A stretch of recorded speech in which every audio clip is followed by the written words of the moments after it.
আসসালামু আলাইকুম। তো এখানে হিফজুল কোরআনের টিচার হিসাবে আমরা লগ ইন করবো। হ্যাঁ, লগ ইন করার পরে আমরা নতুন একটা মেনু দেখবো টিচারের। নতুন একটা মেনু। হ্যাঁ, মেনুটা হলো জুস, জুস ম্যানেজমেন্ট। তো এখানে এসে আপনি অলরেডি জুসগুলা তৈরি করে দেয়া আছে। আপনি চাইলে এগুলা রাখতে পারেন, না হলে নতুন করে অ্যাড করবেন। অ্যাড করার জন্য ক্রিয়েট বাটনে ক্লিক করবেন।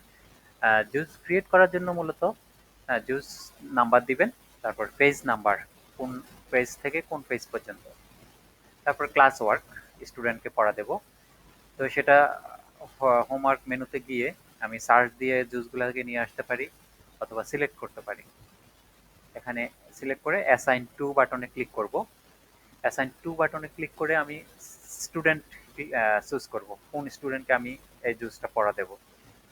হ্যাঁ, তো আমি আবদুল্লাহ হাসানকে সিলেক্ট করলাম। তারপরে পেজ নাম্বার সিলেক্ট করব। পেজ নাম্বার সিলেক্ট করার পরে লাইন নাম্বার দেব, কত লাইন থেকে কত লাইন পর্যন্ত সে পড়া থাকবে তার। হ্যাঁ, এবং ডেডলাইনও দিতে হবে এখানে। আমি যদি ডেডলাইন না দিয়ে সেভ দিই তাহলে এটা আসলে নিবে না, এরর আসবে। ডেডলাইনটা দিতে হবে, অর্থাৎ নেক্সট ডে আমি তার থেকে পড়াটা নেব। তো এভাবে আমরা হোমওয়ার্কটা দিয়ে দিতে পারি। তো দেওয়ার পরে ক্লাস ওয়ার্ক হিসাবে স্টুডেন্ট তার পোর্টালে দেখতে পারে।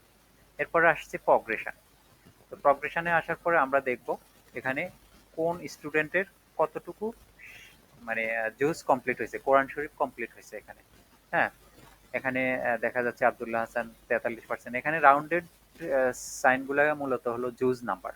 হ্যাঁ, এগুলো এতটা জুজ তার কমপ্লিট হয়েছে, 10টা জুজ। তো এভাবেই প্রগ্রেশন রিপোর্টটা। তো এটা এ পর্যন্তই, তেমন একটা বেশি কিছু না এখানে। তো থ্যাংক ইউ, আসসালামু আলাইকুম সবাইকে।